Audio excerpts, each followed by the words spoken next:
पृथ्वी पर समुद्रों की उत्पत्ति कैसे हुई, आइए इसको विस्तार से समझते हैं। पृथ्वी पर समुद्रों का निर्माण एक बहुत लंबी और जटिल प्रक्रिया का परिणाम है।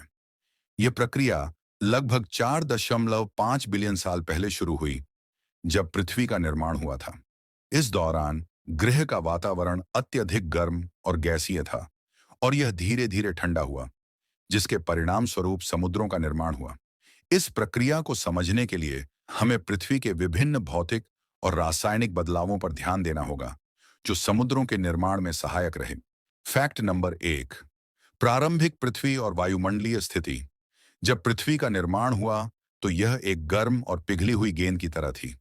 इस समय वायुमंडल में भारी मात्रा में गैसें जैसे जलवाष्प, मीथेन, अमोनिया और कार्बन डाइऑक्साइड शामिल थीं। इन गैसों का मुख्य स्रोत पृथ्वी पर जारी होने वाली ज्वालामुखीय गतिविधियां थीं। जलवाष्प का एक महत्वपूर्ण हिस्सा वातावरण में था, लेकिन यह गैसीय रूप में था क्योंकि पृथ्वी का तापमान अत्यधिक गर्म था। Fact number 2। वायुमंडल में पानी का संघनन, कंडेंसेशन और वर्षा। जब पृथ्वी का तापमान धीरे धीरे कम होने लगा, तब जलवाष्प के संघनन की प्रक्रिया शुरू हुई। जलवाष्प, जो पहले गैस के रूप में था, ठंडे होने पर बूंदों के रूप में संघनित होने लगा। ये बूंदें एकत्रित होकर बादल बन गईं। अंततः इन बादलों से भारी वर्षा हुई, जिससे पृथ्वी की सतह पर पानी का जमाव शुरू हुआ। यह जल बहुत अधिक मात्रा में था, और यह जल पृथ्वी की सतह पर गड्ढों और गहरी घाटियों में एकत्र होने लगा। Fact number 3। समुद्रों की प्रारंभिक संरचना और टेक्टोनिक प्लेट्स का प्रभाव। समुद्रों के निर्माण में पृथ्वी की आंतरिक संरचना और टेक्टोनिक प्लेट्स की गति का महत्वपूर्ण योगदान था। जैसे जैसे पृथ्वी ठंडी हुई और इसकी बाहरी परत सख्त हुई, इसके नीचे मौजूद मैग्मा में ठोस रूप में परिवर्तन हुआ।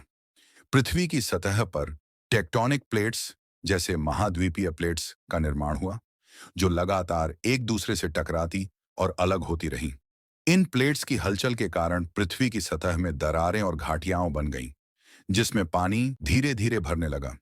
महासागर के निर्माण में विशेष रूप से दो प्रकार के टेक्टोनिक गतिविधियां महत्वपूर्ण थीं। एक, महासागरीय बेसिन का निर्माण। जब प्लेट्स एक दूसरे से अलग होती थीं, तो वे समुद्र की गहरी घाटियां और बेसिन का निर्माण करती थीं, जहां पानी जमा होने लगा। दो, वृद्धि और संकुचन। प्लेट्स की हलचल के कारण महासागर का आकार समय के साथ बढ़ता गया। संकुचन और विस्तार की प्रक्रिया ने महासागरों को आकार दिया और जल की आपूर्ति को बढ़ाया। Fact number 4। जलवायु और महासागरीय जल चक्र, वाटर साइकिल। समुद्रों के बनने के बाद जलवायु और जलचक्र की प्रक्रिया ने महासागरों को स्थिर और संरचित करने में मदद की। जल चक्र के तहत समुद्रों से पानी वाष्पित होकर वायुमंडल में जाता है, जहां वे बादल बनकर फिर से पृथ्वी पर वर्षा के रूप में गिरता है। ये वर्षा महासागरों में वापस आती है, और इसी प्रक्रिया से जल का पुनर्नवीनीकरण होता रहता है। प्रारंभ में वर्षा बहुत भारी और निरंतर थी, जिससे समुद्रों का स्तर लगातार बढ़ता रहा। Fact number 5। महासागरीय जल का लवणीयता, सैलिनिटी। समुद्रों के बनने के बाद जल में लवण, सॉल्ट का एकत्रण होने लगा। जब वर्षा और नदियां महासागरों में मिलती थीं, तो पानी में विभिन्न खनिजों और लवणों का मिश्रण होने लगा।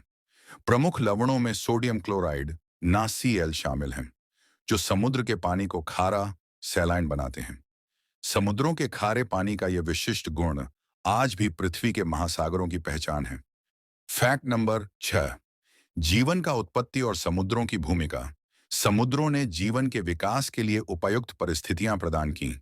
सबसे पहले समुद्रों में रासायनिक प्रतिक्रियाओं और ऊर्जा के कारण सरल अणु और रासायनिक संरचनाएं बनी, जो जीवन के प्रारंभिक रूपों में बदल गईं। समुद्रों की गहरी और स्थिर स्थितियों ने जीवों को सुरक्षा प्रदान की, और यह वातावरण जीवन के लिए आदर्श स्थान बन गया। समुद्रों के निर्माण के साथ वे जीवन के विकास के लिए आवश्यक खनिजों और रासायनिक तत्वों का स्रोत बने। समुद्रों की उपस्थिति ने जीवों को विभिन्न प्रकार के अनुकूल वातावरण दिए, जिससे जीवन का विकास हुआ और विभिन्न जीवन रूपों का उदय हुआ।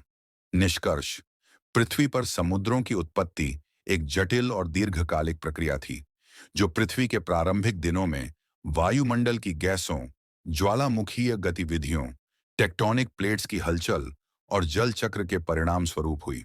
समुद्रों के निर्माण ने न केवल पृथ्वी के जलवायु और पारिस्थितिकी तंत्र को आकार दिया, बल्कि जीवन के लिए भी आवश्यक पर्यावरण की नींव रखी।